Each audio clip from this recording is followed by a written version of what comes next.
Ephesians 4:31 and 32 says, "Let all bitterness and wrath and anger and clamor and slander be put away from you with all malice. Be kind to one another, tender-hearted, forgiving one another as God in Christ forgave you."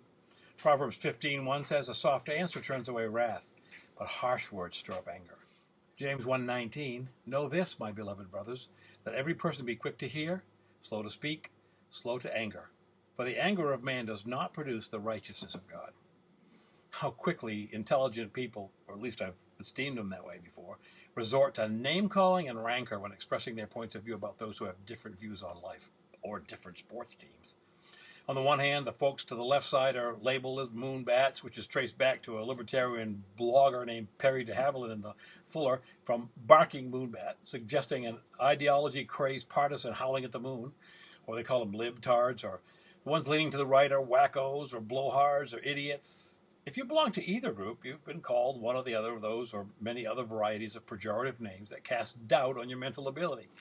You have been lumped in with the masses as uncaring on the one hand or hate-mongering on the other. I'm reading a book by a man with whom I disagree on some aspects of his topic, but I am reading it as a message from heaven as to my response to those with whom I disagree. This man has many valid points in his arguments. This man is very intelligent and passionate about his topic. I like his writing style. I will take to heart the things that resonate. I will try to understand, as hard as it may be, the times when he crosses lines that I feel cast him in the same mold as the ones he is attacking. But I refuse to label this brilliant man as slow of learning or howling at the moon. My point, if we are to solve any issues, amend any wounds, and heal as a nation, we need to stop the childish practices of name-calling and vitriolic attacks on people who view things differently than we do. We're not to be adversaries, but we must relate to one another as people. We need to debate to learn and grow and not to divide and conquer. I have a dear friend with differing views. We disagree on much, this woman and I. We hold views that are foreign to each other, but I love her.